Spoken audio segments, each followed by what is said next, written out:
Hi friends, നമ്മളിപ്പോൾ വന്നിരിക്കുന്നത് പരിയാരത്തുള്ള CSR തടയണയിലേക്കാണ്. അതിരപ്പള്ളിക്ക് പോകുന്ന വഴിയിൽ പരിയാരത്തായിട്ടാണ് CSR തടയണ ഉള്ളത്. ചാലക്കുടിയിൽ നിന്നും ഏകദേശം 5-6 കിലോമീറ്റർ സഞ്ചരിച്ചു കഴിഞ്ഞാൽ CSR തടയണയിലേക്ക് എത്താം. സായാഹ്നങ്ങളിൽ സമയം ചെലവഴിക്കാനായിട്ട് പറ്റിയ ഒരു സ്പോട്ടും കൂടിയാണിത്. ഉച്ചതിരിഞ്ഞ് വെയിലാറിയിട്ടുള്ള സമയങ്ങളിൽ നമുക്ക് ധാരാളം ആൾക്കാരെ ഇവിടെ കാണാൻ സാധിക്കുന്നു. മീൻ പിടിക്കുന്നവരും അതേപോലെ സഞ്ചാരികളുമായിട്ടുള്ള ആൾക്കാരെ നമുക്ക് ഇവിടെ കാണാനായിട്ട് സാധിക്കുന്നു. എൻട്രി ഫീസ് ഒന്നും കൊടുക്കാതെ വന്ന് സുഖമായി കണ്ട് ആസ്വദിച്ച് പോകാൻ പറ്റിയ ഒരിടം.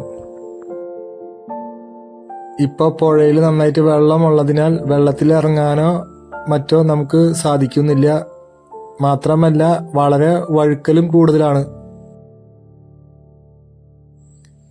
ഇവിടെയൊക്കെ നമുക്ക് കാണുമ്പോൾ അറിയാം, പൂപ്പല് കെട്ടി നല്ല വഴുക്കണ രീതിയിലാണ് കിടക്കണേ. പിള്ളേരുകളൊക്കെ ഇതിൽ കൂടെ പോകണുണ്ടെങ്കിലും സൂക്ഷിക്കണം. പിന്നെ നമുക്കിവിടെ കാണാൻ സാധിക്കുന്നു ഗോൾഡൻ കോയിൻസ്, പുഴയോരക്കൂട്ടം, അവരുടെ പെയിന്റിങ്, ചുമർ ചിത്രമൊക്കെ നമുക്ക് കാണാനായിട്ട് ഇവിടെ സാധിക്കൂട്ടാ. എന്തായാലും അതൊക്കെ വളരെ മനോഹരമായിട്ടാണ് അവര് അവിടെ ചെയ്തു വച്ചിരിക്കുന്നത്. കൊമ്പമ്പാറ തടയണ എന്നും കൂടി ഈ സ്ഥലം അറിയപ്പെടൂട്ടാ. പിന്നെ ഇവിടെ കുറെ ചേട്ടന്മാര് കുട്ടികളായിട്ട് കൊണ്ടുവന്നിട്ട് അവിടെ വീഡിയോ പിടിക്കാനും അതേപോലെ വെള്ളച്ചാട്ടത്തിന്റെ ഫോട്ടോകൾ എടുക്കാനൊക്കെ ധാരാളം പേര് ഇവിടെ വരുന്നുണ്ട്. അതൊക്കെ വളരെ മനോഹരമാണ്. വീഡിയോ ഒക്കെ എടുക്കാനും അതേപോലെ ഫോട്ടോ എടുക്കാനും ഒക്കെ വളരെ മനോഹരമായ ഒരു സ്ഥലം കൂടിയാണ്. വെള്ളമൊക്കെ ഇങ്ങനെ നൊരഞ്ഞ് പതിഞ്ഞ് വീഴുന്ന കാഴ്ച വളരെ മനോഹരമാണ് കാണാനായിട്ട്. പിന്നെ ഇവിടെ സൂചനാ ബോർഡുകളൊക്കെ നമുക്ക് കാണാട്ടാ.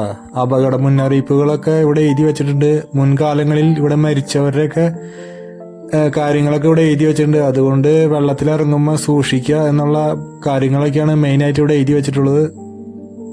കണ്ടോ, ഈ ഭാഗത്തൊക്കെ നല്ല വഴുക്കലുണ്ട്. മുന്നൊക്കെ ഇവിടെ വെള്ളം കുറവായിരുന്നപ്പോ ഇവിടെ ഇറങ്ങായിരുന്നു. കഴിഞ്ഞ പ്രാവശ്യം വന്നപ്പോ ഇവിടെയൊക്കെ ഇറങ്ങിയതായിരുന്നു. ഇപ്പൊ ഇവിടെയൊക്കെ നല്ല വെള്ളമായതുകൊണ്ട് ഈ ഭാഗത്തേക്ക് ഇറങ്ങാനോ ഒന്നും നമുക്ക് സാധിക്കുന്നില്ല. പിന്നെ കണ്ട അവിടെ ഒരു ചേട്ടൻ മീൻ പിടിക്കണ കണ്ട. ആ ചേട്ടന്റെ മീനൊക്കെ കിട്ടണുണ്ടാ. പിന്നെ ഈ നേരത്തൊക്കെ വന്നാൽ നമുക്ക് കുറെ മീൻ പിടിക്കുന്ന ആൾക്കാരൊക്കെ ഈ സമയത്ത് ഇവിടെ കാണാട്ടാ. ആ ചേട്ടൻ പല സ്ഥലങ്ങളിലായി മാറി മാറി ചൂണ്ടിയിട്ട് പല രീതിയിലുള്ള പരീക്ഷണങ്ങൾ നടത്തേണ്ട ആള്. എന്തായാലും ആളുടെ ഐഡിയ ഒക്കെ വർക്കാവുന്നുണ്ട്. ആൾക്ക് നല്ല രീതിയിൽ മീനൊക്കെ കിട്ടുന്നുണ്ട്. ഇവിടെ കണ്ട വെള്ളം ഇങ്ങനെ ഒഴുകണം നോക്കി, എന്തൊരു ഭംഗിയുള്ള ഈ കാഴ്ച കാണാനായിട്ട്. വെള്ളം ഇങ്ങനെ പതഞ്ഞ് താഴത്തേക്ക് ഒഴുകുന്നത് കാണാൻ വളരെ ഭംഗിയുള്ള കാണാനായിട്ട്. വെള്ളം കുറവുള്ള സമയങ്ങളിൽ ഈ തടയണ ക്രോസ് ചെയ്ത് ആൾക്കാരങ്ങോട്ട് നടന്നു പോണതും അതുപോലെ ചെറുകിട വണ്ടികളൊക്കെ പോണതും നമുക്ക് കാണാം. അതൊന്നും സേഫ് അല്ല, എന്നാലും അവിടെ എഴുതി വെച്ചിട്ടുണ്ട്. എന്നാലും ആൾക്കാരൊക്കെ അങ്ങനെ പോവും. പരിയാരം സെന്ററിൽ നിന്ന് ഏകദേശം 100 മീറ്റർ ദൂരമേ ഉള്ളൂ ഇവിടേക്ക് എത്താനായിട്ട്. അപ്പൊ എല്ലാവരും വരിക, ആസ്വദിക്കുക, എൻജോയ് ചെയ്യുക. അപ്പൊ ഓക്കെ, ബൈ.